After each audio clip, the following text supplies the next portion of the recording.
Fala galera, beleza? Começando mais um podcast aqui com os nossos convidados, novos convidados. Primeiramente, quero dar as boas-vindas para vocês. Não sei nem se posso falar isso, mas boas-vindas, vocês são da casa. Queria parabenizar eles primeiro pelo trabalho que eles têm feito na igreja. Eles vão se apresentar aqui, falar um pouco mais do que eles fazem. A gente vai bater uma resenha muito boa aqui, vai ser uma conversa legal, um bate-papo legal. Então, se apresentem para a gente, por favor. Bom, meu nome é Olívio, eu estou aqui na igreja há 9 anos e é um prazer para nós poder compartilhar um pouco do que Deus tem feito nas nossas vidas, do que Deus está fazendo nas nossas vidas. E vamos conversar e falar um pouco da nossa experiência aqui no ministério. Você? Oi, meu nome é Lilian, né? Eu já estou na igreja faz 12 anos nesse ministério e estou muito feliz de estar aqui hoje, né? De poder compartilhar um pouquinho do que o Senhor tem feito nas nossas vidas, do que Ele tem feito, né? Através desse ministério também, ao qual sou muito grata. Então, é muito bom estar aqui hoje.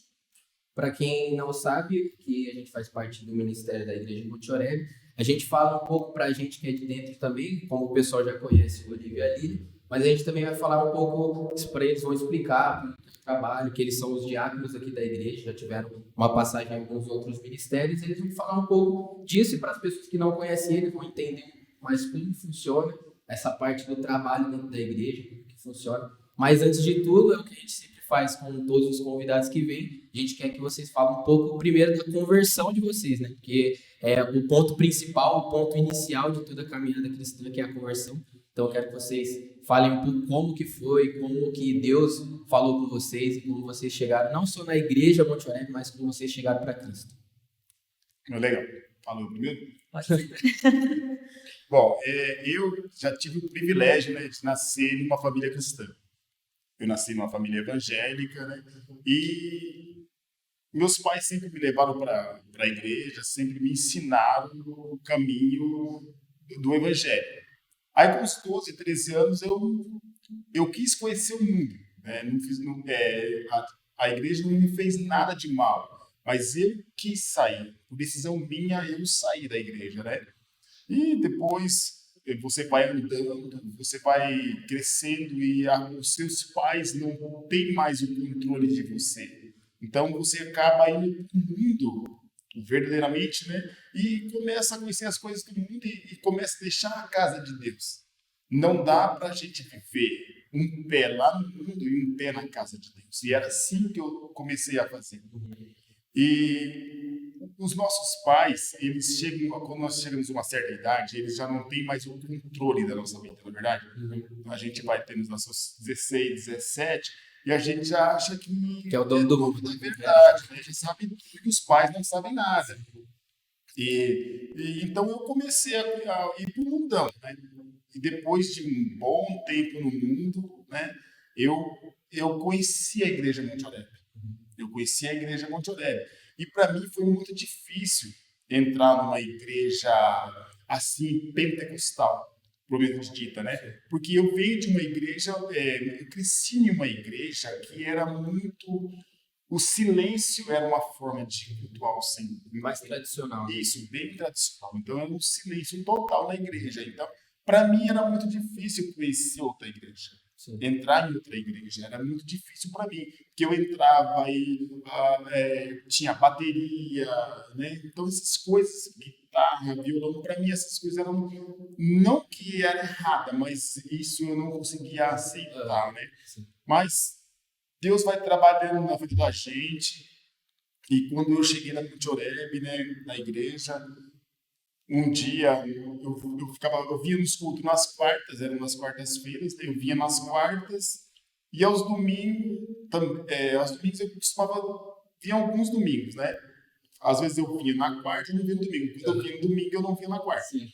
Aí um belo domingo desse, né, eu vim na igreja e depois da pregação, parece, sabe quando Deus fala com você e você não quer acreditar? Foi bem assim que aconteceu comigo. Então parece que o culto foi feito para mim, né? E durante a pregação ali, parece que o pastor só olhava para mim. Aquela sensação que você tem como se a igreja estivesse fazendo Isso, essa é a sensação. parece que o culto só tinha eu na igreja, mas o pastor só olhava para mim, né? Hoje eu entendo que é o Espírito Santo já ministrando no meu coração, né? Então, na hora do apelo, o culto eu via, né, o tempo todo a palavra falando comigo. Então, o coração da gente está queimando. Aí, quando foi na hora do apelo, foi feito o apelo, eu falei, pô, eu vou ter que ir lá na frente, né? E eu falei, vou esperar todo mundo ir. Aí, quando todo mundo for, eu fico por último. Esse homem não vai descer do altar com a mão na minha cabeça, ninguém vai pôr. Né? Beleza. Aí eu esperei todo mundo ir para frente na hora do apelo. Aí, depois eu olhei para trás, ninguém estava indo, eu me levantei e fui. Quando eu cheguei lá, o pastor desce do altar, vem direto na minha pessoa. Veio direto em mim, colocou a mão na minha cabeça e começou a falar, né, compartilhar coisas que só eu sabia. Então, naquele momento ali, foi como as escamas dos meus olhos caíram, né? Porque eu tinha uma visão de igreja, né? E ali, naquele momento, as barreiras foram quebradas, né? Foi tirado tudo aquilo que eu tinha colocado no meu coração, de barreira de Deus falar comigo. E a partir daquele momento, eu comecei a frequentar a igreja de Joreb, até eu me batizar, porque eu não era batizado, né? Aí, em julho do mesmo ano, em julho de 2014, eu me batizei, um frio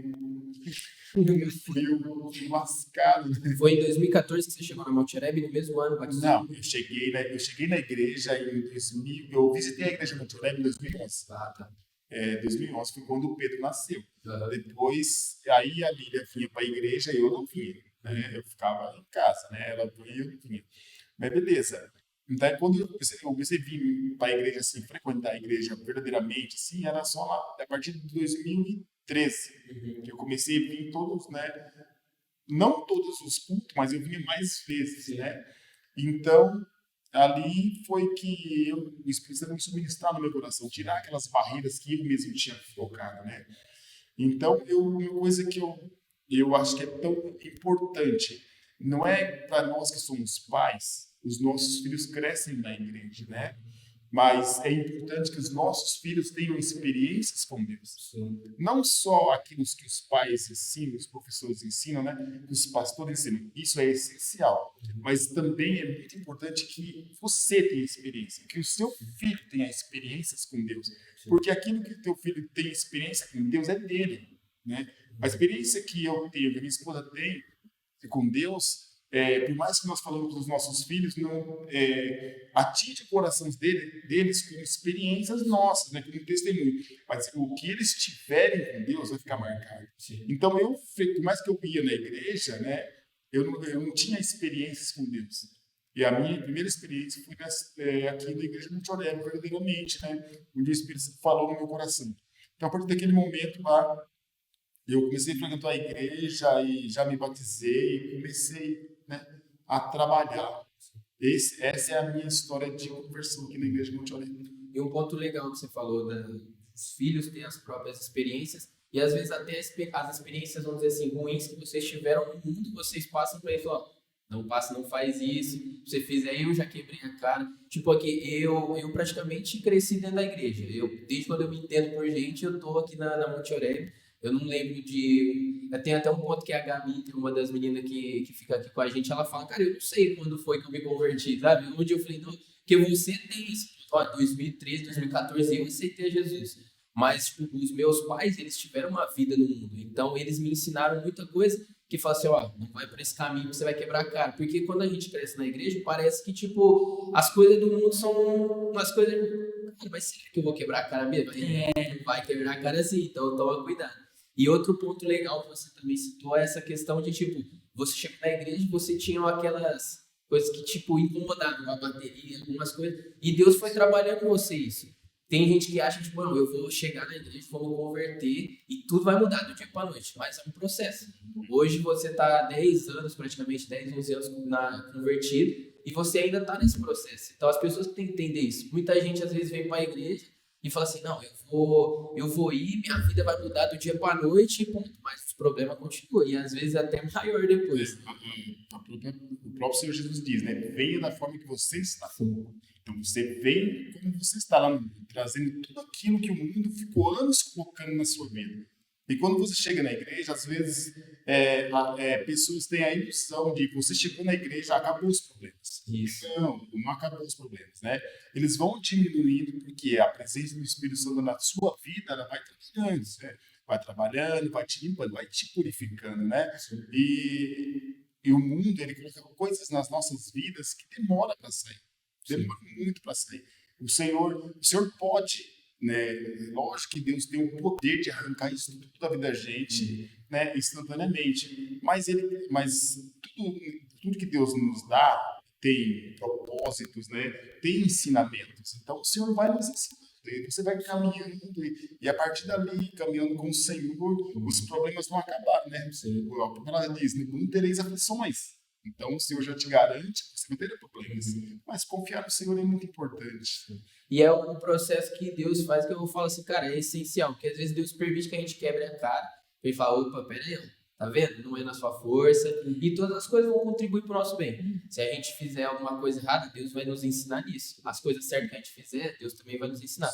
Então tudo vai contribuir. Então isso é muito importante falar. E agora, sua vez, Lília, fala um pouco da sua história de conversão.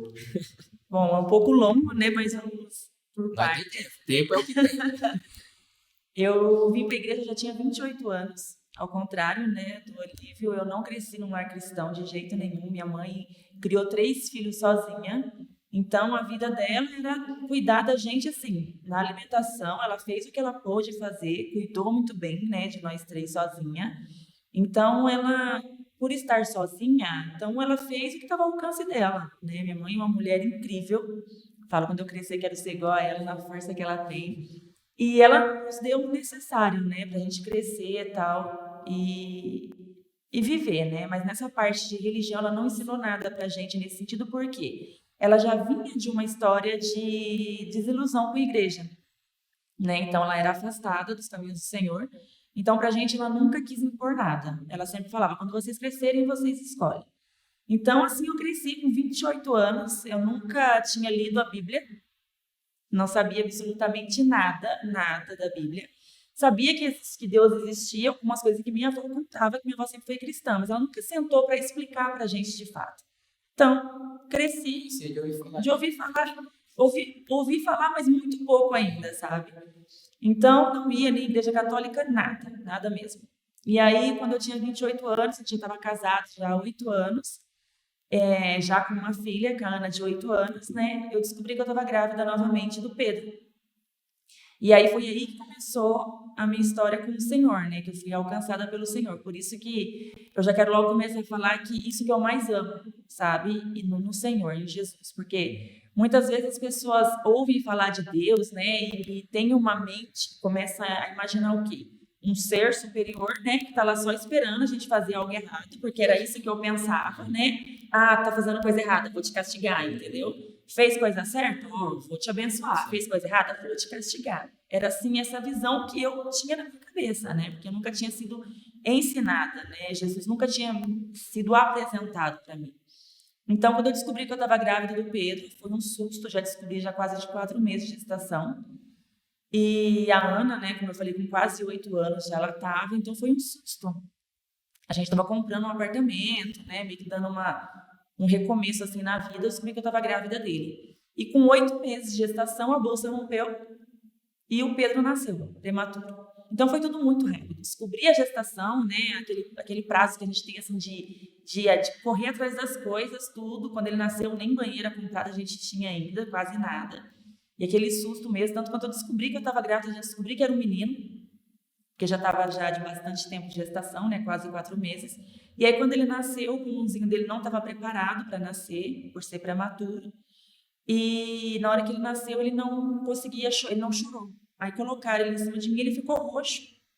Vou tentar resumir, né, para ser um pouquinho. Não, pode falar. Porque eu já entendi o ponto do testemunho do Pedro. Se envolve o seu texto. Ah, tá. Isso, envolve. Pode falar. Ah, então legal. Porque seria o outro ponto que a gente ia entrar, né? Envolve. Porque eu conheci o Senhor através desse fato, né, que aconteceu. E aí, então, quando ela colocou ele em cima de mim, eu vi que ele tentou respirar e ele ficou roxo. E eu, sem entender muito, falei, nossa, ele tá engasgando.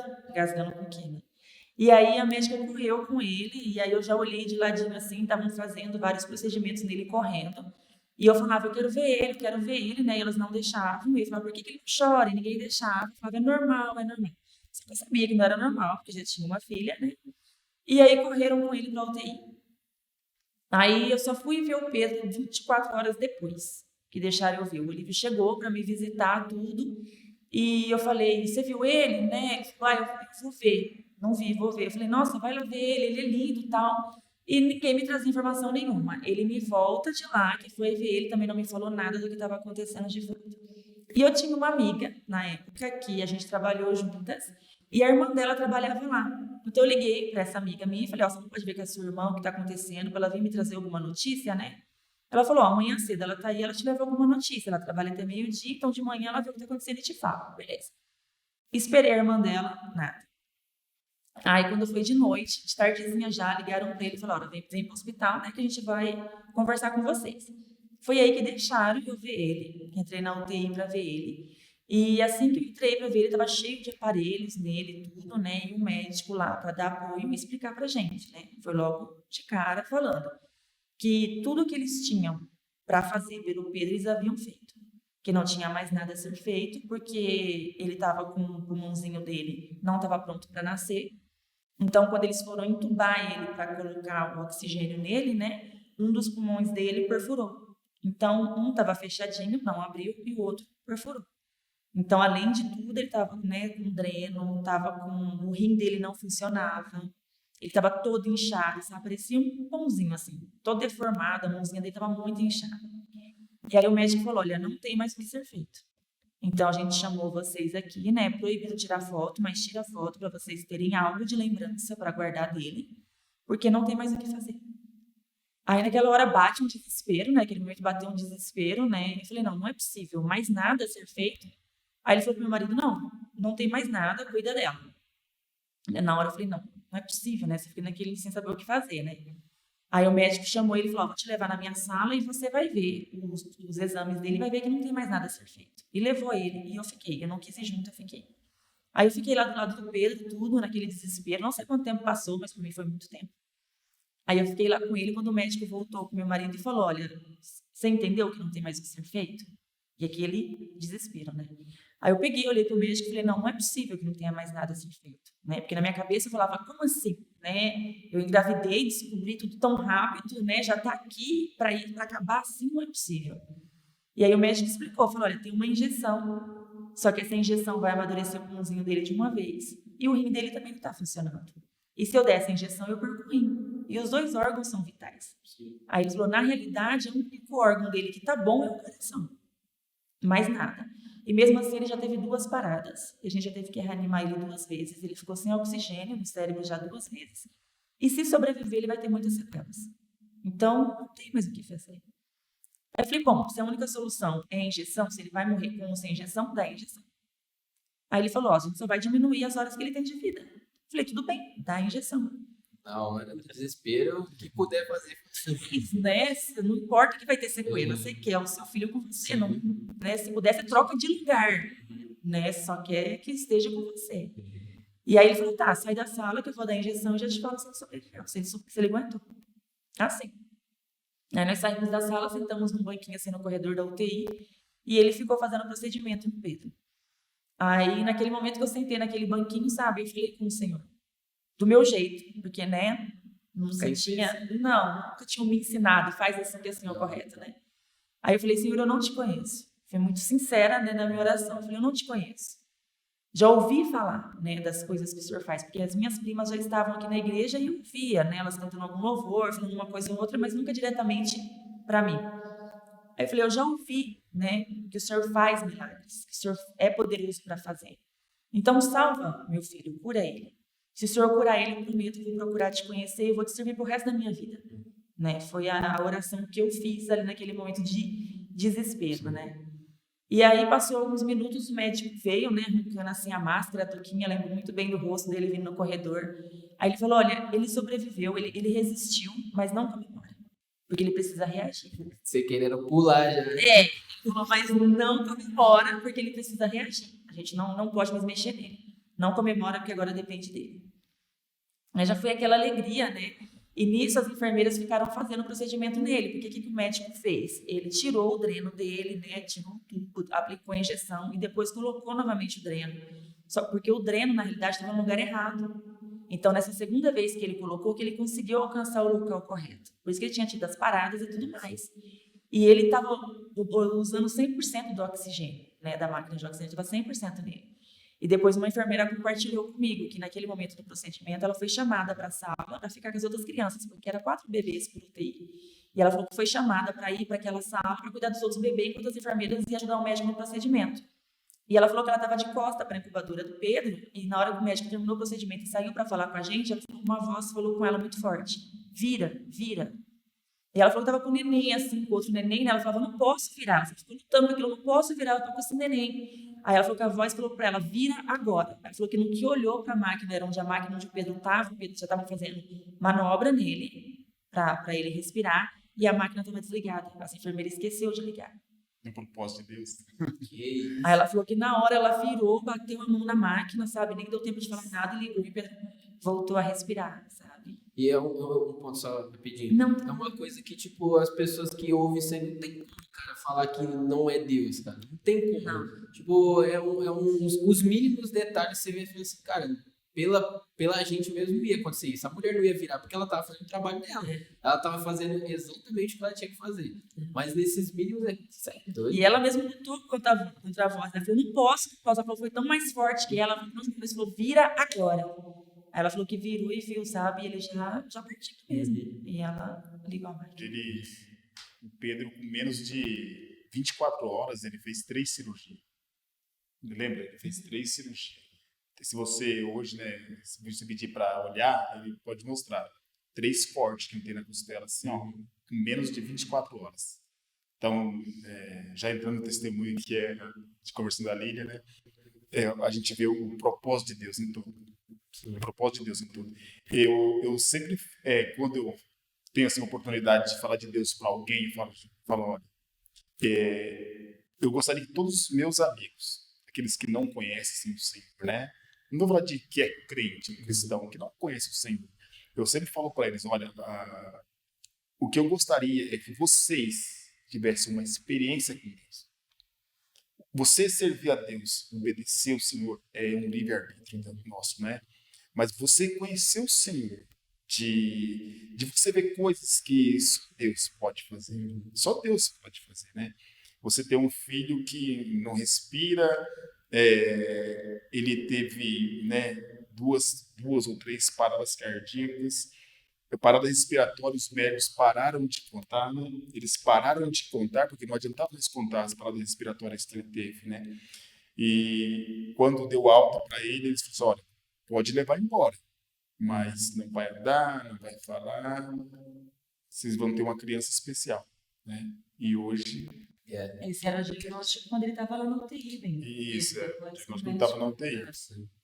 Não, e você vê que, tipo, a medicina, ela é muito avançada, tal, a gente sabe, mas Deus, ele continua em cima de tudo, de todos. A medicina pode falar, não tem chance, igual falou, não tem chance, porque eles falaram todos os pontos que, por eles, que a medicina, né? Falar, eles estavam certo. É o que eles estavam vendo, né? Se ele resistisse, ou ele falou, ele é uma criança especial. Só que quando Deus está acima de tudo, cara, tudo muda. Isso que fala. Ele sobreviveu e ele tá só aí, Isso que é a última palavra do Senhor. Fala até de Deus. Ele capacita os médicos, né? Você é o médico dos médicos, então não tem... Não, e é aquilo que eu falei, todas as coisas contribuem para o nosso bem. Às vezes isso ter acontecido com o Pedro, se não tivesse acontecido, talvez a Lília não tivesse vindo para o Senhor. Entendeu? Então, tipo, às vezes Deus usa os nossos sofrimentos para nos alcançar. Sim. E é o que o Olívio falou também, da pessoa ter uma experiência. Que eu gosto de, quando a pessoa fala dessa questão de experiência, eu sempre lembro de Paulo. Paulo, ele sabia a Bíblia de capa a capa lá. Mas quando ele vê Jesus, ele tem um encontro com Jesus. Quando você tem um encontro real com Jesus, não tem como sua vida ser a mesma. Não tem como. Então, tipo, isso é muito importante mesmo. A pessoa ter a experiência dela com Deus. E, cara, depois disso, Deus trabalha. Não tem como. A pessoa, tipo, ela pode resistir ali, no momento. Mas lá na frente, Deus pega. Mas, voltando do testemunho da Lília, aí você se converteu. Tem mais algum ponto para falar da história do Pedro? Tem. Aí depois, passado alguns dias, né, o rim dele voltou a funcionar sozinho. Voltou a fazer xixi sozinho, sem remédio, sem nada. E foi desinchando, sabe? Só que mesmo assim, era um processo longo na UTI. Né? A previsão dos médicos era 3 meses na época, né, bem? Ele ficou 28 dias. E aí, um dia eu tava lá esperando, porque era 3 horários de visita, né? E eu tinha que ficar lá esperando para não ficar indo e vindo para casa, eu ficava lá. E aí, uma prima minha, Ellen, me deu uma Bíblia. E falou, ó, nos intervalos, se eu estiver lá, lê essa Bíblia, né? Na hora que eu ganhei, eu falei, nossa, Bíblia, não entendo nada, só tem palavras difíceis aqui, né? Mas não vou chatear ela, né? Eu coloquei a Bíblia na bolsa e fui. E aí, num desses intervalos que eu tava lá, eu lembrei da Bíblia. Aí ela tinha me dito, essa Bíblia é diferente porque no final tem testemunhos, lê. Bom, eu peguei aleatoriamente, abri uns testemunhos e abri justo no testemunho de uma mulher. Eu tenho até essa Bíblia lá em casa. No testemunho de uma mulher que estava passando por algo bem parecido que eu estava passando naquele momento. Ela tinha tido uma filha, a filha dela estava na UTI e o sonho dessa mulher era amamentar a filha dela. Só que o leite dela tinha secado, ela não conseguia mais, por causa da filha dela lá, né? E ela falou que colocou a mão na cabeça da filha dela e falou, filha, Deus vai nos surpreender hoje. E naquele dia, ela começou a ter leite e amamentou a filha dela. Na hora que eu li aquilo lá, eu fechei a Bíblia com tudo, sabe? Falei, uau, vou fazer também, né? Se funcionou na vida dela, né? E aí, na hora que eu entrei para visitar o Pedro, eu cheguei e era prescrito lá para eu não conversar, não falar perto dele. Todas as outras mães podiam falar. Ele não, porque ele se agitava quando eu ia embora. Aí as enfermeiras sempre falavam, me orientavam, não fala perto dele, porque quando você vai embora parece que ele percebe, ele fica muito agitado, dá muito trabalho, então não fala. Aí naquele dia, eu esperei a enfermeira sair de perto de mim, né, enfiei a mão na incubadora dele, coloquei a mão na cabeça dele e falei, filho, Deus vai nos surpreender hoje. E aí tirei rapidinho, fiquei lá quietinha até acabar o horário da visita e saí. Ele, mãe, né? Não me perguntaram se eu falei. Aí eu saí, e a gente ia me tocar um interfone, né, para permitir a entrada na sala de UTI, porque você está fazendo algum procedimento, tudo, né, não podia entrar, mesmo que tivesse sido horário, não podia entrar. E aí, quando foi na visita da noite, naquele dia, eu toquei o interfone, né, me identifiquei, que eu era mãe do Pedro, tudo. Aí a enfermeira falou assim, Pedro, não tem nenhum Pedro aqui. Na hora que ela falou aquilo, eu gelei. Porque naquele período que eu tinha ficado lá aqueles dias, eu vi muita criança morrendo, muita criança. Um quadro bem melhor. Que é aquela coisa que, tipo, parece que acontece para tentar acabar com a sua fé. Você tá, pô, ele passou pelo procedimento que o médico falou que ele não suportaria. Então aí já deu certo, sua fé já foi lá em cima. Aí você começa a olhar ao redor, e aí tudo, começa a ver as tempestades igual o Pedro, né? Aí você para de andar sobre as águas. Crianças que tinham problemas muito menores que o dele. Entende? Mães que estavam com os filhos lá prestes a bem alta. Uhum. E aí chegava para visitar, não está mais aqui, teve um problema e faleceu. Muitas crianças, muitos bebês. Então, na hora que ela falou, ele não está aqui, eu estava só assim, achei que eu ia desmaiar, sabe? Então, assim, você apaga a mente, assim. Aí, naquele desespero, eu falei, moça, olha direito, a incubadora que está do seu lado, perto do interfone, é o Pedro, né? Ela falou, mãe, a incubadora está vazia. Peraí que eu vou ver o que aconteceu. E me deixou lá na espera. E tinha uma sala, que era a sala 3, que eram as crianças que não corriam mais risco de vida. Ficavam nessa sala. Aí depois que ela voltou, depois de alguns minutos, ela falou, olha, toca lá na sala 3 que o Pedro foi transferido para lá. E aí, tipo assim, no mesmo dia, entendeu? Que eu tinha feito aquilo que eu tinha lido na Bíblia. E aí eu entrei naquele corredor, assim, flutuando, né? Nem senti o chão, entrei naquela sala. Nossa, literalmente nenhum, né? E aí eu entrei desesperada procurando ele estava lá, lindo, sem aparelho nenhum nele. Foram fazer o procedimento nele de tarde, depois da visita, foram fazer o procedimento, ele é agitado, vocês conhecem ele, né? Ele é agitado, sempre foi. E ele mesmo tirou o tubo. Ele tinha tirado o tubo dele. E aí quando eles viram, ele estava respirando, tranquilamente, sozinho. Top. E aí tiraram tudo, levaram ele, observaram, viu que estava funcionando, saturando bonitinho, levaram ele para essa sala. E quem estava de plantão nesse dia? O médico que tinha desenganado ele. O mesmo médico. E aí, na hora que eu entrei, era o mesmo médico, ele olhou para mim e falou, não me pergunte como. Aí eu nem tinha pergunta nenhuma mesmo para fazer, né? Eu estava maravilhada. Aí eu peguei e falei, doutor, né? E agora? Qual é o próximo passo? Né? Aí ele falou, bom, ele vai ficar aqui mais 3 dias tomando um antibiótico para acabar o ciclo, porque é impossível estar na UTI e não ter pego nenhuma infecção. Aí eu falei, tá, mas ele tem alguma, né? O que que é? Qual que é? Ele falou, não tem nem. Nossa. A gente fez exames, ele não Hoje você tem. pudesse ver ele, esse médico, você fala assim, não, cara, é só Deus provando que ele era Deus pra você. Mas ele tava maravilhado, sabe? Ele tava, porque ele falou, não me pergunte como. Aí ele olhou e falou assim, quem diria, mãe, que é aquele menino, né? Aí eu, se fosse hoje, né? Eu falei, pois é, né, doutora? Mas não, né? Aí eu falei, né, doutora? Quem diria? E qual é o próximo passo? Eu tava ocupada para levar ele para casa, né? Aí ele falou, a gente precisa terminar o ciclo de antibiótico dele. Aí eu perguntei, mas o que que ele tem? Ele falou, não tem. A gente fez exame, não apareceu nada. Então tá, meu filho, aqui eu fui embora. Eu falei, doutor, então, o que mais dele, né, para ir para casa? Ele não teve nenhuma infecção. Nada, nenhuma Nem infecção. coisa. Transfusão de sangue, cogitado ter que fazer, nada foi preciso, nada. E aí ele falou, olha, eu vou fazer um último exame. Se der uma infecção mesmo, eu subo ele pro quarto, ele fica em observação lá, depois você leva ele para casa. Fez, não deu nada, levei ele pro quarto. Só que aí nesse quarto também tinha que passar 3 dias, porque ia ficar mais 3 dias de observação nessa sala da UTI, 3 dias no quarto e ia para casa. Aí ele liberou para ficar esses 3 dias nessa sala. Só que você faz amizades, né? Tava lá quase um mês, fiz amizades. E nisso as mulheres me encontravam, né? Seja no intervalo de visita ou outra, né? Eu reencontrava as mulheres. Elas falavam, Pedro, não tá mais lá, a gente não te vê. E eu comecei a compartilhar com elas. Falei, gente, eu li na Bíblia, coloca a mão na cabeça e fala que Deus vai surpreender. Comecei a espalhar isso lá na minha UTI, sabe? E depois eu ouvi os testemunhos delas contando. Eu fiz com a minha filha, eu fiz com o meu filho, sabe? E até hoje eu tenho contato com 2 mães. Que os filhos estavam na mesma sala do Pedro, sabe?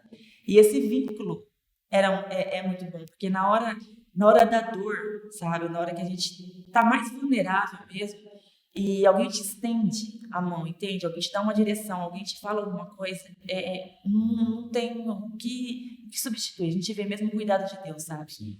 Teve uma ocasião que eu tô lembrando agora, que tinha uma mãe, eu tava nesse processo que não podia falar perto do Pedro. E tinha uma mãe que naquele dia ela ia poder pegar o filho dela no colo. E era meu sonho. Poder pegar o Pedro, porque eu não podia ele falar com ele, dirá pegar. E o filho dela chamava Lucas. Eu nunca esqueço essa mulher. Eu lembro que a gente entrou juntas no horário da visita. A enfermeira falou, boas notícias, mãe. Hoje você vai poder pegar o Lucas no colo. E eu, inocentemente, perguntei, eu vou poder pegar o Pedro? A enfermeira falou, não, você não fala com ele. E eu sentei na cadeira, numa cadeira circular, sentei na cadeira e fiquei muito mal. Só que eu não queria chorar perto da mulher, né? Porque ela estava feliz, a gente tinha convivido uns dias juntos, queria deixar ela bem no momento dela. Só que eu olhei, eu vou chorar, não vou chorar. Pode chorar. Não.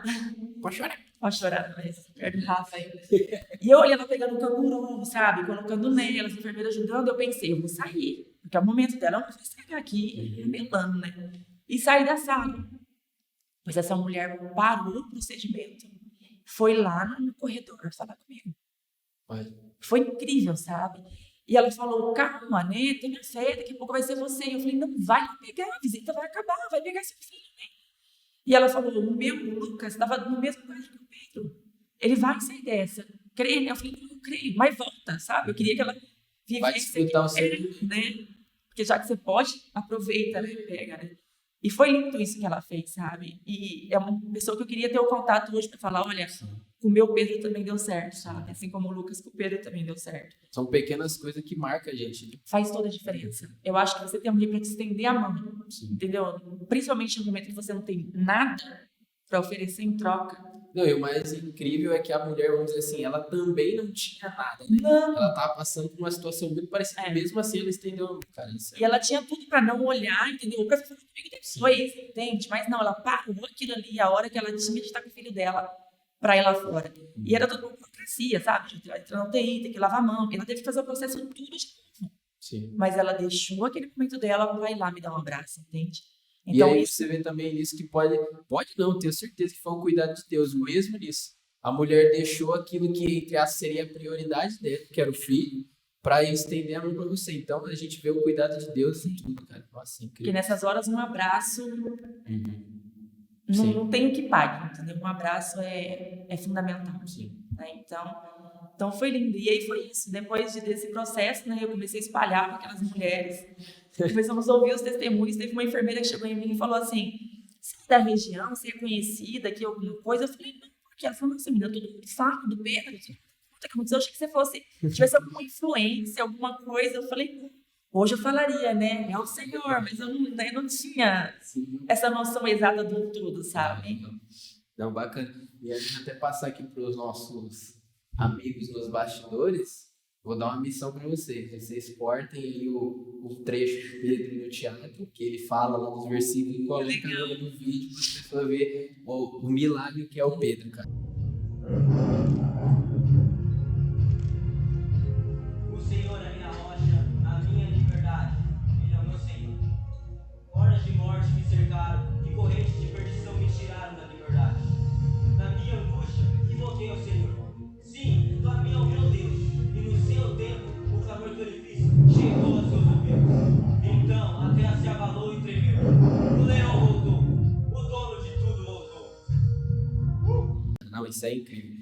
Se tiver mais alguma coisa para falar desse tema, Eu quero dizer uma coisa assim, interessante. não vai chorar não, né? Ele é mais chorão pra contar. Vive mais chorão. Você deu uma... A gente traz o lenço. Antes de eu falar o que eu estava com a ideia de falar, sobre ser chorão, até hoje, às vezes eu acordo assim à noite, vou lá no quarto, né, e eu olho pro Pedro dormindo e falo, eu começo a chorar, porque você tem o diagnóstico que o seu filho, vocês ainda não são pais ainda, vocês recebem um amor de Deus. Então, mas quando você for pai, só quem é pai tem essa noção de você, o médico, porque eles não têm tempo para chegar e ficar acalentando você para te dar uma notícia. Eles são preparados para aquilo também, né? Eles não podem se envolver, essa é a palavra, né? Então, você tem o diagnóstico do médico que fala, olha, o seu filho, ele tem no máximo 1 hora de vida. 1 hora. Beleza, aí vai acontecendo as coisas, como a minha esposa falou, né? E aí você traz aquela criança para casa. Com todo o diagnóstico, a criança não vai andar, não vai falar.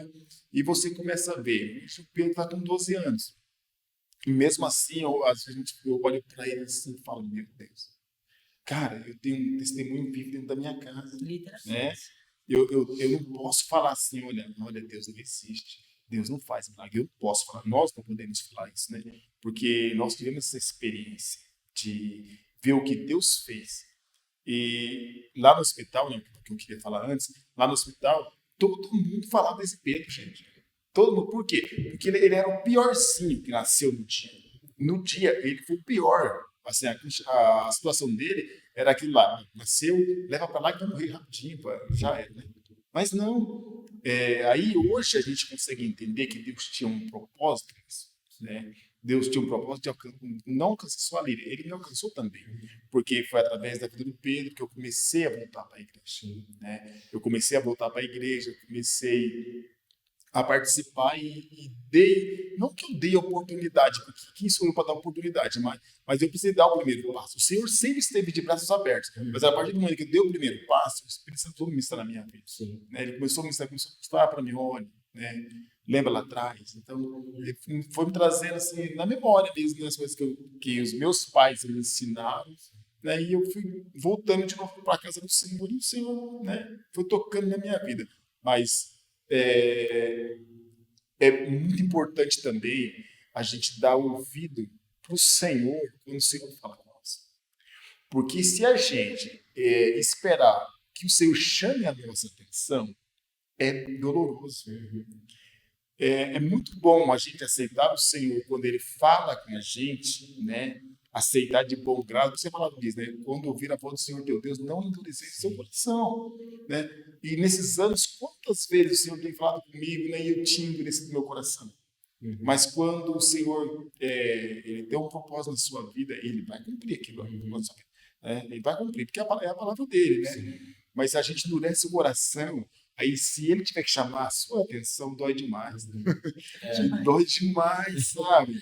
Quando é verdade, se você for tratado pelo Senhor, dói demais. Então é melhor que a gente aceite a palavra dele de bom grado, né? Mesmo que você não entenda, né? Mesmo que doa. Mesmo não, no princípio, mesmo que você não está entendendo, aceite. Sim. Porque se você começar a questionar, não vou fazer, Ele é o Senhor. Então, Ele vai começar a puxar a nossa orelha. Se Ele puxar a nossa orelha, meu amigo, dói demais. O pai, né? O pai que dói demais. E a gente veio um pouco pela dor. Nós viemos por ser um pouco pela dor, né? a gente chegou na igreja, assim, com a vida bem, né, destruída, sabe? Assim, porque quando você vem para Cristo, você vem com um monte de marcas do mundo. E aquilo lá precisa ser limpo, transformado, né, pela palavra mesmo, é um processo. E em questão do testemunho do Pedro também é uma coisa que eu acho que eu tenho certeza que isso acontece com vocês. Quando dificuldade a gente passa, né? O livro falou que no mundo a gente tem aflição, ele citou esse versículo. Então quando vocês estão passando por um momento de dificuldade, você fala, cara, não vai dar certo. Eu tenho certeza que Deus fala, e você lembra do Pedro? Se o Pedro deu certo, isso aqui vai dar certo também. Então acrescenta, aumenta a nossa fé. Isso aí é aquela palavra, traga memória que te traz esperança. Então eu tenho certeza que quando acontece alguma coisa ruim na vida de vocês, que a gente está sujeito a isso, Deus ele usa tudo que já passou. Então os processos, as podas, os problemas que a gente passou lá na frente, a gente vai entender. Ufa, eu passei por isso, para hoje eu estou fortalecido, porque se a gente for tentar pela nossa força, a gente está falando da igreja do piscar de olhos, porque os problemas são muitos, mas é Deus que sustenta a gente. Então isso que é importante. É algo que o pastor Marcelo, né, costuma sempre ficar frisando, né, nos cultos, né? Ele fala, né, vocês estão do lado de milagres, né, na casa de Deus. Você vê milagres correndo na casa do Senhor todos os dias aí, né? Todos os dias você pode ver, se você estiver meio cabisbaixo, meio com a sua fé, né, um pouco assim, lá embaixo, você vê quantos milagres, né, nós temos o privilégio de ver isso na casa, né?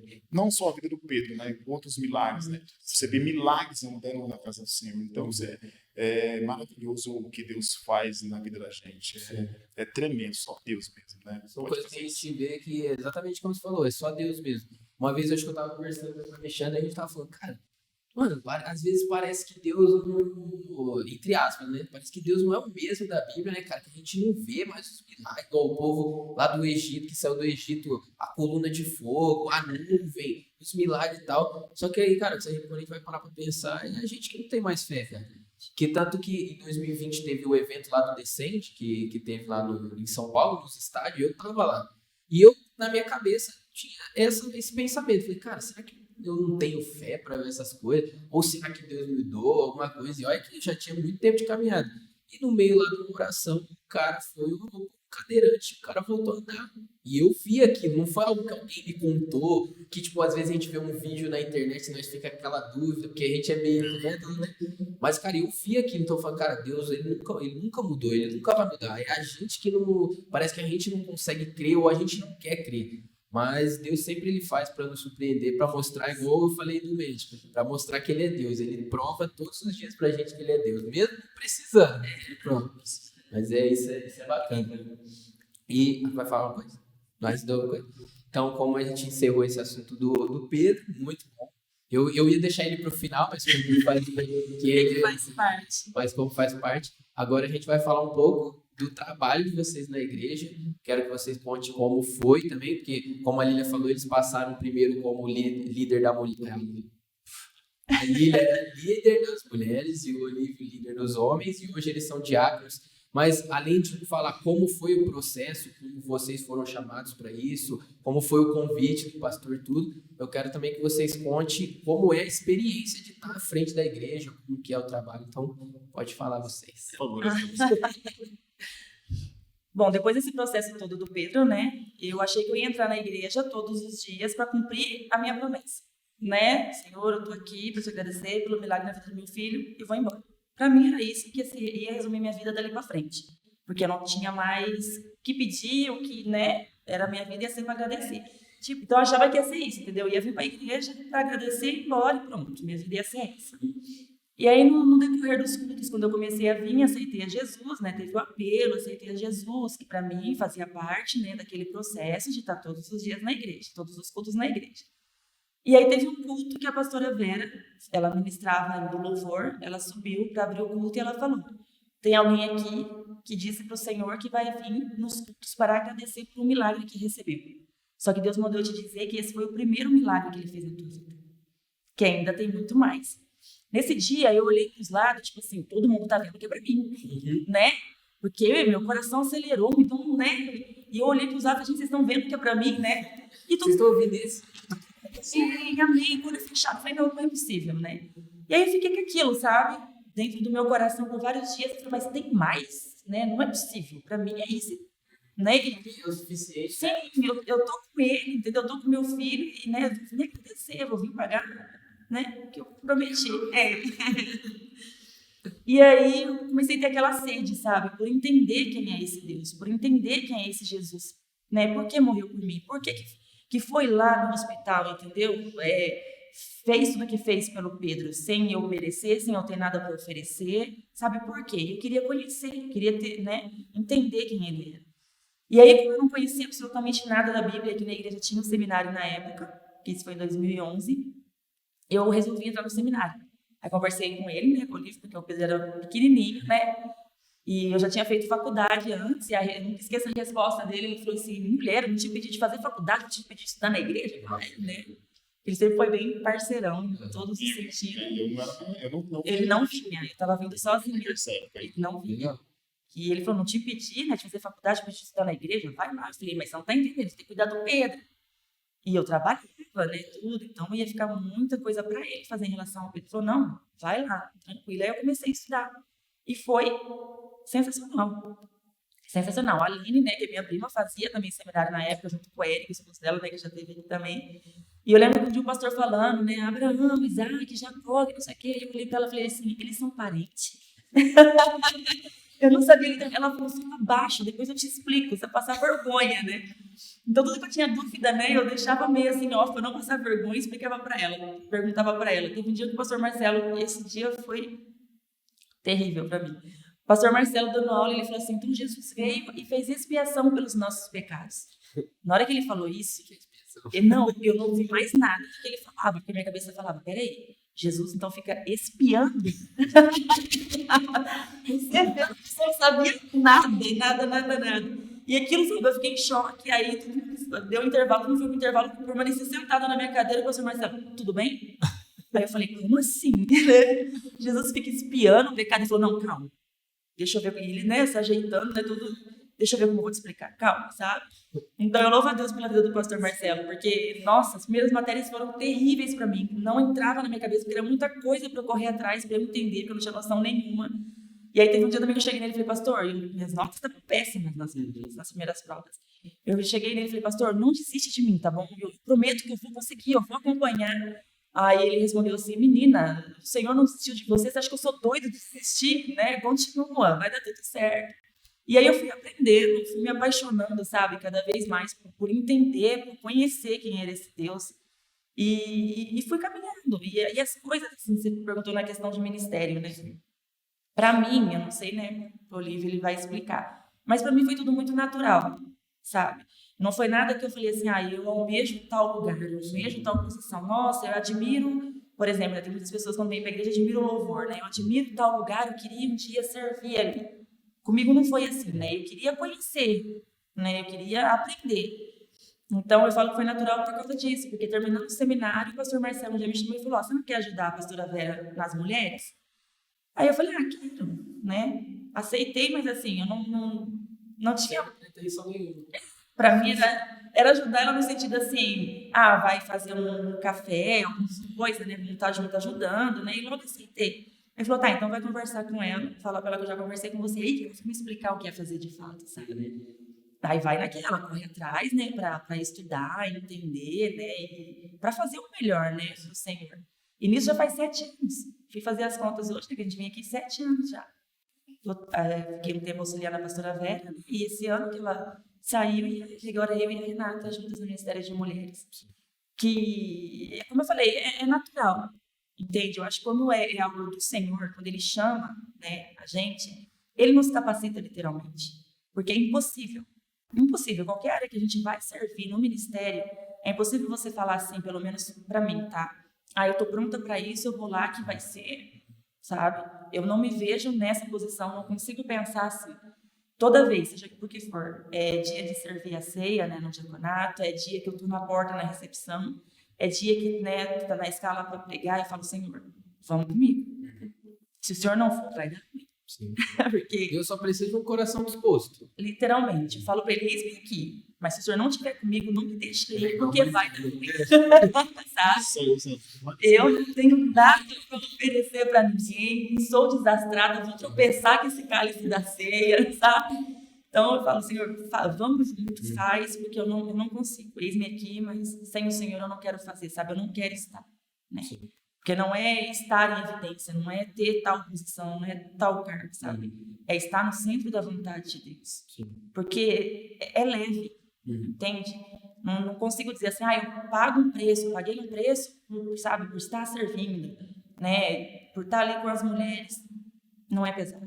Privilégio. É um privilégio, sabe? Sim. É um privilégio. Com certeza. Qualquer área, sabe, que está no dia para trabalhar na igreja, para mim é um grande privilégio. Porque eu sei de onde o Senhor me tirou. Entende? Eu sei o que Ele fez por mim. Não gosto nem de pensar onde eu estaria se Ele não tivesse me alcançado, entende?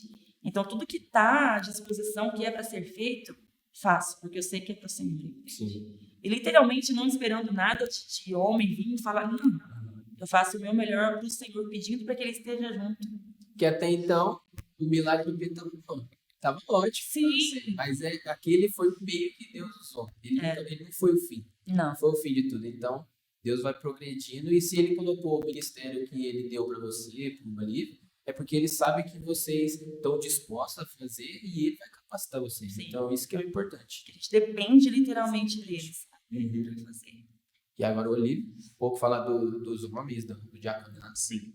Bom, da mesma forma que foi com a Lília, foi comigo também. Quando eu cheguei na igreja, eu não cheguei assim, almejando cargos, né? A gente fala cargos, ministérios, né? Não, eu desde o dia que eu entendi que o Senhor tinha um propósito na minha vida, mesmo antes de me batizar, né, tinha os mutirão da igreja, eu queria estar envolvido. Queria sempre estar envolvido. E eu lembro que eu me batizei em junho, acho que foi junho que eu me batizei, esse mês de junho. Eu trabalhei aqui até 4 horas da tarde no mutirão da igreja. Trabalhei até 4 horas da tarde e era 7 horas da noite, né? Batismo, fui me batizar. Então eu tive esse entendimento que eu queria trabalhar. Queria pagar para o Senhor, né, o que Ele fez na minha vida, porque como Ele me resgatou, né, a gente parece que fica com uma dívida, mas não é dívida, é gratidão, isso é gratidão, mas na minha mente era dívida. Nossa, eu preciso, né, o tempo que eu fiquei parado, né, sem fazer nada para o Senhor, eu preciso fazer tudo agora, mas não é. Hoje eu entendo que é gratidão, isso é gratidão que a gente precisa ter com o Senhor, né.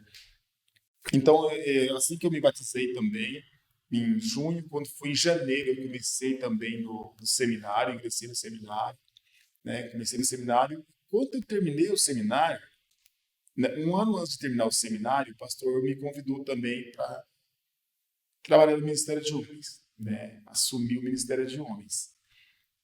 E aí eu assumi o Ministério de Homens um ano antes de terminar o seminário. Para mim também foi muito difícil, mas é aquilo lá. Você começa a trabalhar e Deus começa a falar com você, começa a te mostrar algumas coisas. Como a Lília falou, é leve, não é pesado. Não é pesado. E eu sempre tive a ideia de trabalhar para o Senhor nos bastidores. Eu nunca tive assim, eu quero ser líder, exemplo, líder de homens. Hoje nós somos diáconos, consagrados a diáconos. Eu quero... Não. Eu sempre quis trabalhar nos bastidores, né? Até hoje, quando o pastor nos convida para pregar, a primeira palavra, pastor, né? O pastor, ele às vezes fica bravo com a gente, mas eu sei que ele entende, né? Que nós, principalmente, nós temos esse entendimento de ficar nos bastidores. E lógico, nós temos um coração assim, Senhor, estamos aqui. Use conforme o Senhor deseja. Mas como homens, às vezes a gente fala, não, será que eu posso fazer isso, né? Então, foi acontecendo assim, muito tranquilo, muito natural, na vontade mesmo, na vontade de Deus. A gente nunca correu atrás de nada, sabe? A gente sempre teve um coração disposto mesmo a trabalhar, Senhor, eis-me aqui, né? As minhas orações são essas, Senhor, eis-me aqui, né? Se eu servir para alguma coisa, eis-me aqui, né? Então, o Ministério de Homens veio também, para mim, é muito bom. Eu gosto demais de trabalhar com os homens. Apesar que quando eu aceitei, né, o pastor me convidou, eu aceitei a trabalhar com os homens, né? A Lília me deu um livro, eu fui ler o livro, né? Aí tava lá assim: se você gosta de desafios, tome conta do Ministério de Homens da sua igreja. Se você gosta de desafios, né? Até no livro fala que um dos ministérios que tem mais desafios é o Ministério de Homens, né? Mas eu já tinha aceitado o Ministério de Homens e para mim Agora não tem como fugir. agora não tem mais fugir. Eu gosto muito, é leve e também ver o diaconato, quando o pastor nos convidou também, nós ficamos meio assim, será, né? Será que nós, né? Mas é maravilhoso o que Deus, ele vai mostrando para a gente, né?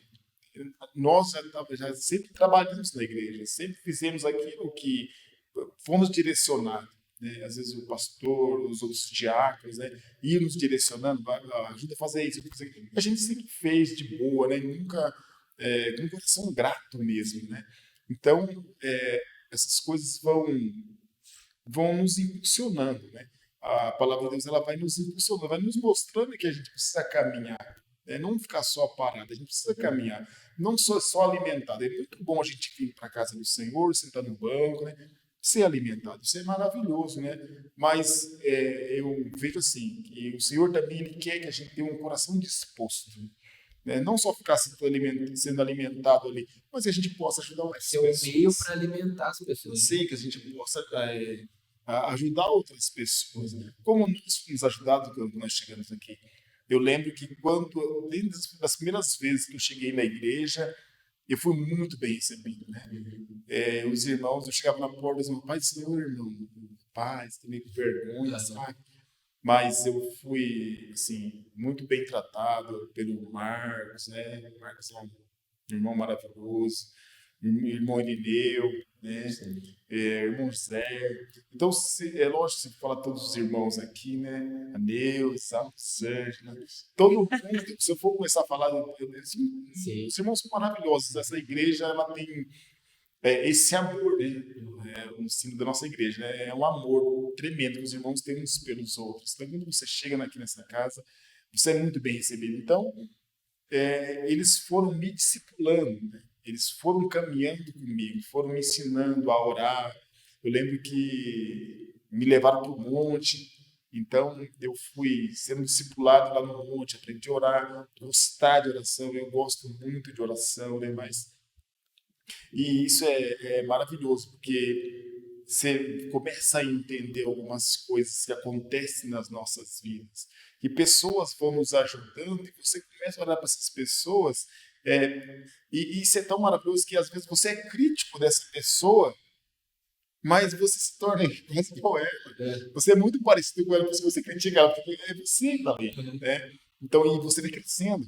Então, nós hoje, né, somos líderes do Ministério de Homens, Ministério de Mulheres, e estamos no diaconato, e isso é muito natural.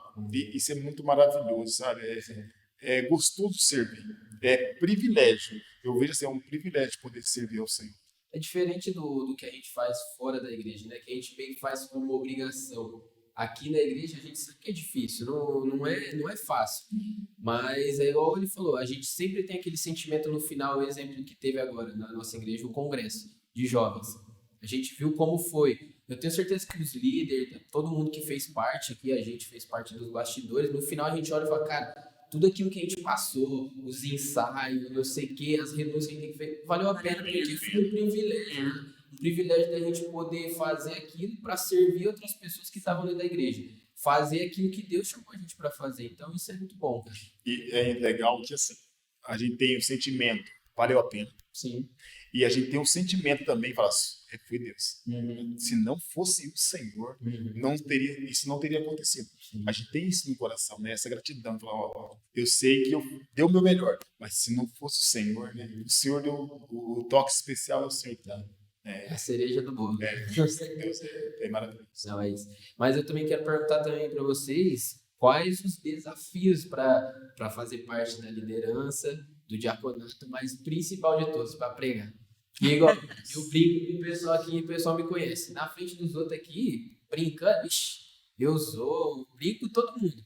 Aqui nas câmeras, só entre a gente, pra mim, tá tranquilo, mas parou na frente de público, onde, entre aspas, a gente sabe que o centro das atenções é Deus, mas que todo mundo tá focado te olhando. Cara, eu travo. Não vai, não tem como. Então eu quero que vocês falem um pouco do desafio que é fazer isso. Não só de pregar, mas de todos os outros também. Olha, vamos por partes, né? Primeiro, trabalhar com os homens é desafiador. É algo desafiador mesmo. Por quê? Porque se você olhar, espero que me entenda, eu não estou falando que as irmãs não trabalham, mas as mulheres, elas são mais, né? As mulheres são mais assim, chamam, elas vêm, né? Muitas trabalham, outras, né, têm o privilégio, né, de ficar em casa. Então, agora os homens não. A maioria dos homens, eles trabalham fora e chegam tarde.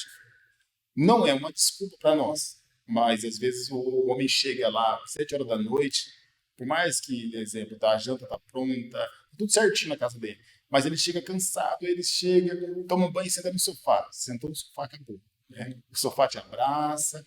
Então, o desafio dos homens também é nessa parte de se envolver mais. Eu vejo assim, os homens eles se envolvem menos do que as mulheres, do que as irmãs. As irmãs são mais, se agrupam mais do que os homens, eu vejo dessa forma, né?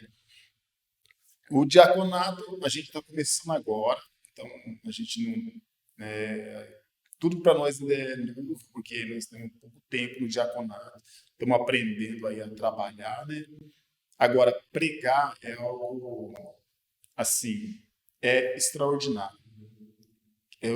Extraordinário, porque se a gente for olhar biblicamente, né, os anjos queriam anunciar o evangelho, mas o Senhor deu a nós, não tem privilégio nosso. Porém, é com muito temor que se faz. Eu não posso, né, ter a ousadia de subir no altar do Senhor, pregar a palavra dele com o meu conhecimento, falando de mim mesmo. Não posso, né?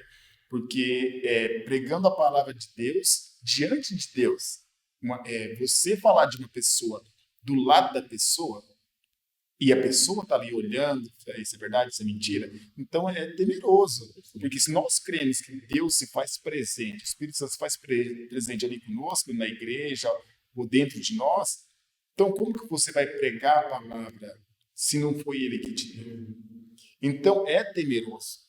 Eu tenho muito temor de pregar a palavra, sabe? Assim, de subir no altar, né? Pegar o microfone e você falar para, igual que você citou, exemplo, para a multidão, ou para pessoas, né? Para pessoas, e falar, olha, Deus falou isso para mim, olha, Deus falou isso, e se Deus não falou, né?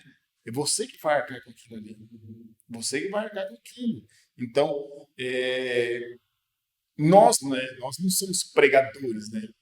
Nós, às vezes, pregamos a palavra, mas nós não somos, sim, exemplo, o pastor. Isso. Então, mas o que eu quero dizer é outra coisa. O pastor ele tem toda a facilidade, que ele já tem um bom tempo de caminhada. Eu quero dizer o seguinte, o pregador, ele pode pregar uma mensagem, e se as pessoas acreditarem na mensagem que ele pregou, e se aquela mensagem não for de Deus? Não é verdade? Então, é uma responsabilidade muito grande. Então, o pregador, ele precisa, se ele tiver temor de Deus, que é necessário ter temor do Senhor mesmo, para falar da palavra, ele não pode falar nada do conhecimento dele, da vontade dele. É lógico que teologia te ajuda muito. A teologia te ajuda muito. Nós termos feito seminário nos ajuda muito. Mas isso, ter feito seminário nos ajudou muito para você montar uma mensagem. Mas é um desespero você pegar, sentar e colocar num papel uma mensagem de você mesmo. Você não pode fazer isso. Você não tem esse direito. Depois, se lá no altar, falar, olha, irmãos, Deus está falando isso e isso. Não é, se não for. Né? Então, você pode encaminhar pessoas para uma coisa errada, né? Você sendo um pregador, e você também está indo, vamos lá, ser bem, né? Você está indo para o inferno e está levando pessoas para o inferno também. Literalmente. Isso. querendo. Agora, se você estiver falando de Deus, né? Você está no centro da vontade de Deus, fazendo as coisas de Deus. Se for o que o Senhor mandou, a mensagem que o Senhor que falou para você, a pessoa pode crer ou não, mas porém você está tranquilo, porque você está fazendo aquilo que o Senhor mandou. Então, e pregar a palavra, eu acho assim, temeroso. Você tem que ter temor de falar de Deus. Muito temor de falar, de pregar a palavra. De pregar a palavra. Mas é algo maravilhoso. Depois que você desce do altar, é algo É uma maravilhoso. responsabilidade muito grande, mas nunca a gente pode esquecer que é um privilégio. Sim, Ele falou, é um privilégio. anseio falar isso. Essa missão foi dada Da pra gente. nossa. Então, cara, É maravilhoso quando você desce, sabe? Quando você desce do altar, que você entrega aquilo que o Senhor falou com você. Você tem dificuldade, talvez, de falar, mas foi aquilo que o Senhor falou para você. Eu tenho certeza que quando a gente, principalmente eu, tenho muita dificuldade de pregar a palavra, mas eu sei, por mais que eu tenha dificuldade, o Espírito Santo ministra no coração das pessoas, porque a palavra é do Senhor, né? então já pode estar ali 200 pessoas. Se a sua pregação chegou no coração de Chico, já vai. Já valeu a pena, porque foi aquilo que o Senhor mandou falar, né? Então, é maravilhoso. Você desce do altar, sabe? Você fala, nossa, consegui passar aquilo que o Senhor falou para mim. Então, no começo você tem um pouco de dúvida, mas depois você começa a entender que aquilo que o Senhor você falou, aquilo que o Senhor pediu para você falar, né? Você fez a sua parte. Então, o resto é com o Senhor mesmo, é com o Espírito Santo. É o que eu falo pro pessoal, tipo, igual eu jogo futebol.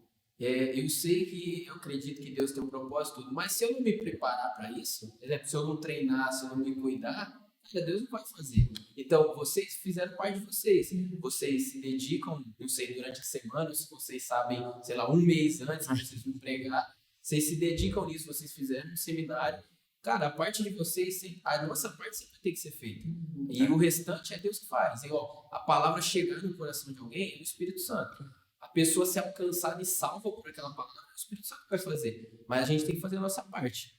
Isso aí. Agora, sua vez de falar os seus desafios. Bom, no Ministério de Mulheres, o maior desafio...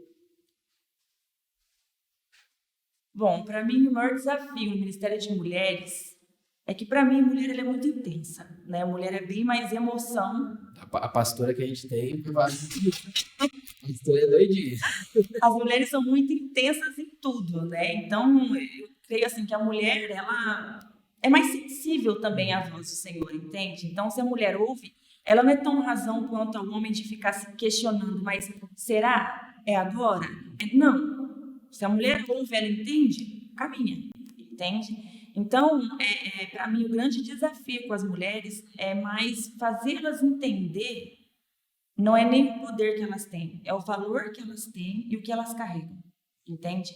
Porque uma mulher, quando ela entende qual é a posição dela na casa, qual é a posição dela na família, com o Senhor, ela tem o poder de transformar aquele lugar.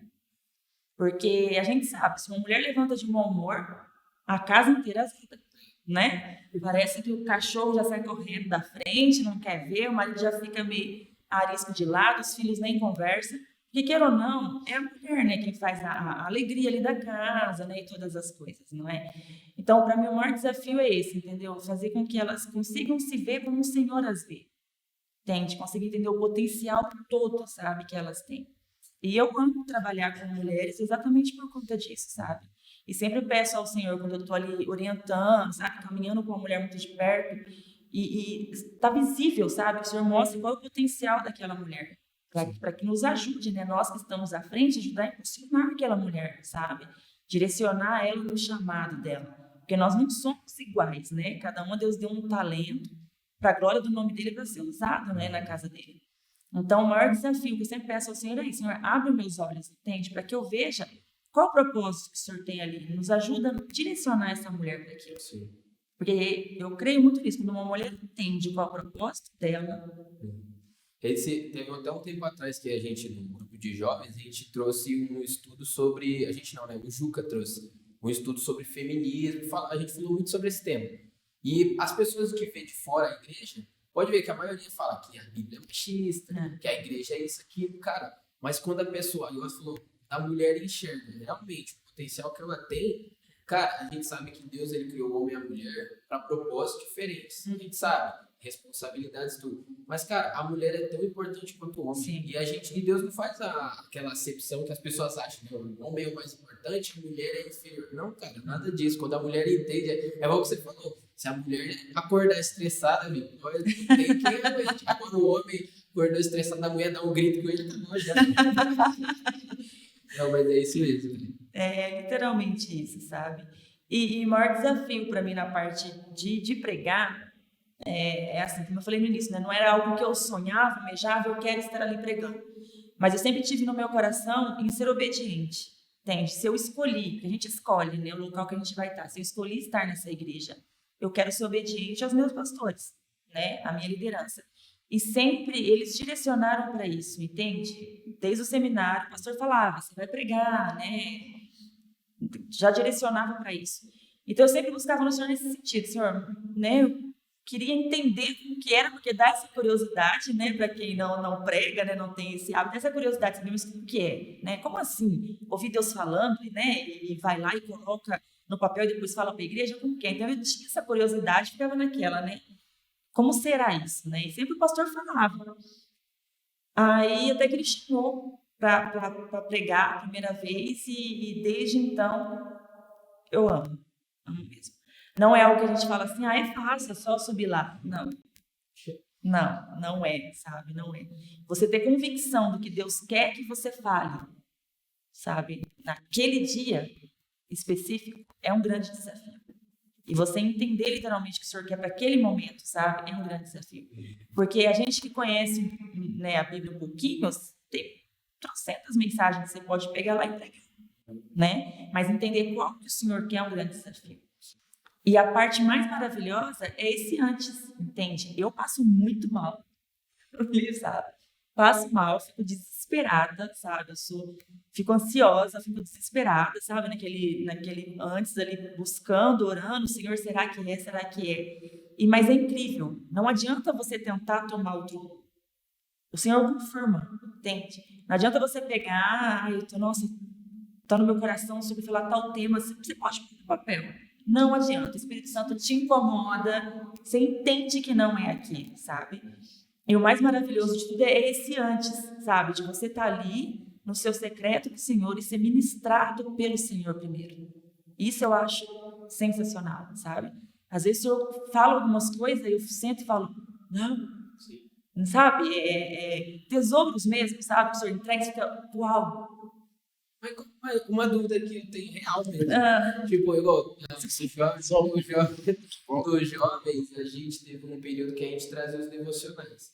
Aí, tipo assim, quando eles chamam a gente, me chamam, e eu trago um devocional dentro daquilo que eu tô lendo no meu dia a dia. Certo. De quando vocês vão trazer uma pregação, é também dentro disso, ou vocês sentem que Deus falou? Vamos, por exemplo, vocês Romanos.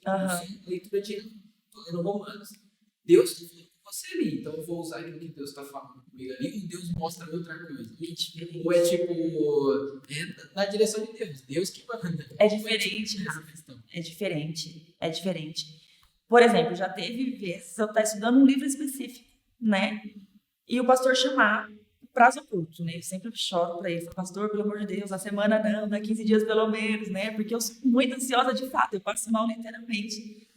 E de estar focado em algo específico que o pastor fala, né? E eu estava numa crise existencial nessa coisa específica, numa crise existencial terrível, buscando umas respostas, e eu, Senhor, e agora? Você chamou pregar, né? O que eu faço? Eu foco nisso, foco naquilo.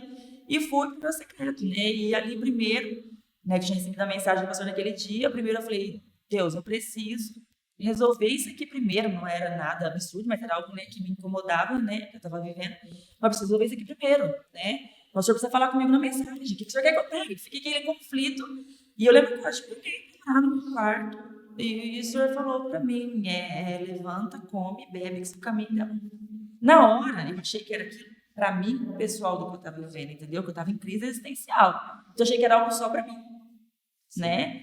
E aí, parei, enxuguei as lágrimas, parei o choro, né? Tipo, para de graça, vamos que tem o que, né, mais para fazer, né? Engole o choro, então levantei, falei, não, para, né? E fui. E continuou aquela mensagem no meu coração. Continuou, e o senhor foi falando outras coisas. E eu fui anotando e, de fato, o que ele queria trazer para a igreja naquele dia era isso, entendeu? Então, algo tanto serviu para mim, para o momento que eu estava, porque literalmente antes a palavra fala com a gente, mas não necessariamente que aquilo que você já está ali lendo, estudando, focado há algum tempo, que é o que o Senhor tem para aquele dia, que você foi chamado para pregar, entende? Mas você não tem dúvidas. Isso que é o mais incrível. Você não fica com dúvidas, você tem convicção que é aquilo. Porque, assim, você está lendo um livro, por mais que seja direcionado pelo Espírito Santo, né, que a gente crê dessa forma, que é tudo que você vai ler das Escrituras, você tem direcionado. Aí você não pode pegar a Bíblia, abrir lá e levar, vou ler aqui hoje. Não é, né? Então a gente crê que o Senhor vai direcionando você para ler. Então ali, quando na sua leitura diária, eu vejo assim, na sua leitura diária é para você. O Senhor vai falando com você, está falando com você na sua leitura diária ali. Eu até espero que o pastor não insista. Toda vez que o pastor me convida para pregar, eu já tenho a mensagem antes, não é verdade? Eu já tenho a mensagem Ele vai te antes. chamar segunda-feira. Vai, não. Eu já tenho assim, não está pronta, não está esboçada, mas o Espírito já ministrou no meu coração um versículo, já vem falando comigo. Toda vez que o pastor me convida para pregar, eu já venho meditando, por mais que não seja o livro que eu estou lendo, mas já venho, de vez em quando vou lá naquele versículo, leio, né, volto um pouquinho. Então maravilhoso como Deus vai falando com a gente de formas totalmente diferentes, né? E eu queria só voltar um pouquinho no assunto lá dos homens, do Ministério de Homens, do desafio. Os homens, se você olhar as Escrituras, né, os homens eles são chamados desde o início. A responsabilidade, tanto da casa, né, de como provedor, mas principalmente a responsabilidade espiritual da casa é do homem, né? E é um desafio que não só, eu creio que não só da nossa igreja, no caso, do nosso ministério, né, dessa liderança, mas eu creio que é uma dificuldade No modo geral. de um modo geral, de os homens entenderem que é responsabilidade dele o espiritual da família deles, né? É bem mais, assim, tem muito mais mulheres, exemplo, na igreja do que homens, né? Se você for analisar, não estou falando só da nossa igreja, da nossa casa aqui, né? Deste ministério, mas a maioria das igrejas tem mais mulheres e menos homens. E só que a responsabilidade espiritual da família é do homem. Você pode ler nas Escrituras, né? Quando o Senhor fala, né, chama os 12 aí, os cabeças das casas. Então, há uma responsabilidade espiritual muito grande sobre os ombros dos homens. E isso é um desafio que os homens precisam entender, né? Como eu disse, não só desse ministério, mas de todos os ministérios. Os homens precisam entender que essa responsabilidade é deles, né? Às vezes as irmãs fazem, mas é dos homens. Então, você pode ver que na igreja as irmãs estão sempre envolvidas num monte de coisas. Uma irmã fazendo 2, 3 coisas. E às vezes um homem fazendo uma. Não, não consegue fazer 2 coisas ao mesmo tempo. Né? Mas essa responsabilidade espiritual é dele, Sim. né? É do homem. Ele precisa entender isso. Esse é um desafio tremendo, né? Que os homens entendam isso. É saber exatamente aquilo que eu falei. É saber que Deus ele chamou a gente para caminhar no mesmo propósito, óbvio, mas as nossas responsabilidades ou aquilo que Deus colocou para a mulher são propósitos diferentes dentro de cada estilo, vamos dizer assim. Mas cada um tem a sua responsabilidade. O homem, como o Olivo falou, responsabilidade do lar, espiritual, mas também se ele não tiver uma mulher do lado que ajude, que seja um suporte ali, às vezes a tarefa vai ser muito mais difícil. Então é um ajudando o outro. Porque senão, se um caminha para a direita e outro para a esquerda, se torna um jogo desigual e uma hora vai dar ruim. Então, isso que é legal, isso que é importante. Os dois saber que eles têm tarefas e responsabilidades diferentes, mas o propósito é o mesmo. Isso que é legal. Mas esse negócio da pregação aí, cara, eu sempre tive essa dúvida, cara. Tipo, como? Porque às vezes a gente fica pensando assim, cara, Deus vai falar comigo como? Será que Deus vai falar através de uma música? Porque ele usa da forma que ele quiser. Ele usou uma jumenta para falar com o profeta, ele usa o que ele quiser. Mas às vezes eu já vi até uma pessoa falando, um pregador, que às vezes Deus ele dá uma palavra. Exemplo, perseverança. Aí a pessoa vai lá, vai matutando na Bíblia ali, aí acha um versículo que queima no coração. Deus ele fala dessas formas, mas eu sempre tive essa dúvida de como que é. Se vocês veem que Deus tem um padrão para falar com vocês, tipo, exemplo, ali, Deus ele tem um padrão para falar, ou tipo, o livro também ou é a mesma, ou não é a mesma coisa, às vezes é diferente, às vezes é do mesmo jeito. Eu creio que é diferente. Cada um tem seu jeitinho. Eu normalmente falo sempre pro Senhor, né? Seja claro comigo. Porque eu sou um pouco lerda, às vezes, para entender. Então, o Senhor fala claramente, não fala por parábolas que vai demorar. Eu só tenho isso. Eu sou ansiosa e o Senhor sabe. Então, eu sempre estou brincando, mas é verdade. Eu falo pro Senhor, mas seja claro, que eu não quero errar, né? Eu não quero falar nada de mim. Sim. Então, seja claro. Mas é incrível, você tem a convicção que é aquilo, porque fica no teu coração. Sim. Tanto quando às vezes vem algum versículo, alguma coisa no teu coração, já te acende um alerta. Fala, opa, eu acho. Já anota para não esquecer. Eu acho que algo, sabe? O Senhor tem. E a forma de falar, ao meu ver, pelo menos comigo, normalmente é assim, né? Sempre tem algo. E a mensagem em si, normalmente, muda um pouquinho às vezes, né? Já teve mensagem que eu acordei, sabe? E veio os pontos que a gente fala na minha cabeça, tipo, voltar correndo e anotar, não esquecer, sabe? Você sempre percebe um pouquinho antes. Tipo, por exemplo, teve um chá uma vez de mulheres, que eu não sabia que ia ser chamada para pregar, e um pouco antes vinha muito no meu coração a Zenate. E ficava isso, mas gente, mas que raio que é esse nome? Aí que eu fui pesquisar e vi que era uma mulher da Bíblia, tudo mais, entendeu? Aí até anotei as particularidades dessa mulher e logo depois veio o convite, entende? Então você sempre vai saber que é o Senhor falando. Misericórdia. Né? Isso é legal. Pura misericórdia. Porque às vezes a pessoa coloca como se Deus tivesse um padrão. Não, eu vou falar desse jeito, mas Deus fala do que ele quer. Sim, talvez ninguém não tenha noção comigo. Uhum. Não, é literalmente como se Deus mantém um padrão, aí ele fala, não, vai que a Lília não entende. Não, é legal, é bom saber disso. Você tem mais alguma coisa para falar? Mais algum ponto sobre isso? Dos desafios ou... Não. Tá tranquilo? Então, galera, não sei nem quanto tempo foi.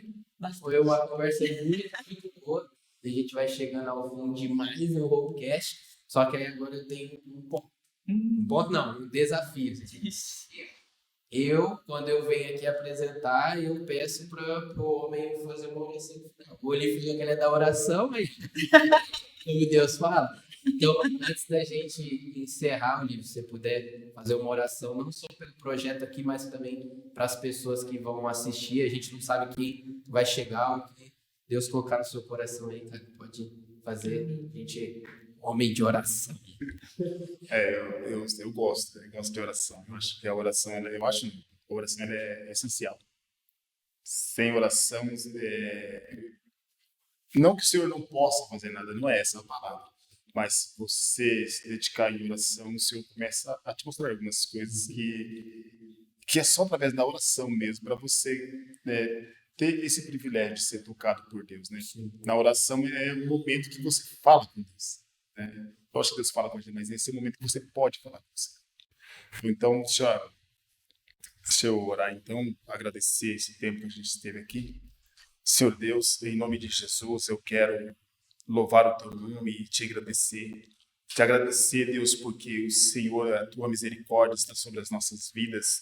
Eu tenho certeza, Pai, que o Senhor tem planos e propósitos, Pai, para a vida desses meninos, Senhor, desses meus irmãos, desse projeto, Pai, que eles criaram, Senhor. Eu sei que antes de estar no coração deles, Pai, já estava no teu coração. Eu sei que tudo, Pai, vem do Senhor. Nós não podemos criar nada que não seja direcionado pelo Senhor, meu Pai. Eu peço ao Senhor, o Senhor abençoe eles grandemente, Pai, e abençoe também, Senhor, as pessoas que vão assistir, aqueles, Deus, que ouvirem, Senhor, aquilo que nós conversamos hoje. Sabemos que são poucas coisas que nós podemos conversar aqui hoje, Senhor, mas eu sei que o Senhor tem o poder, Pai, de transformar, Senhor, corações, de transformar vidas, Pai, como o Senhor transformou as nossas, Senhor. Muito obrigado, Deus, pela tua graça e pela tua misericórdia. Que o Senhor possa alcançar vidas, Pai, através deste ministério grandemente, Senhor. Que o Senhor possa abençoar os jovens desse ministério, Deus, para a glória do teu santo nome. E Deus, faz, Pai, aquilo que está no teu coração sobre as nossas vidas. Nós somos muito gratos, Deus, por tudo aquilo que o Senhor tem feito. Muito obrigado, Senhor. Nós louvamos o teu santo nome, Pai, em nome de Jesus. Amém. Amém. Lília, muito obrigado. Desculpa aí, acho que eu passei um pouco do tempo. Eu acho que é. Você tá falando? Eu acho que a gente fez o podcast mais longo hoje. Acho que a gente fez o podcast mais longo. Mas muito obrigado pela presença de vocês. Eu tenho certeza que esse podcast vai alcançar vidas através do testemunho de conversão de vocês, do Pedro também. E a glória vai ser sempre de Jesus. Amém. Beleza, galera? Muito obrigado. Chegamos ao fim de mais um Rollcast. Fica ligado aí. Depois que vocês assistirem esse aqui, temos mais alguns episódios aí. Vai lá, assiste, se inscreva no nosso canal, se inscreva aí, dá o like e compartilha com todo mundo. Valeu, galera. Deus abençoe.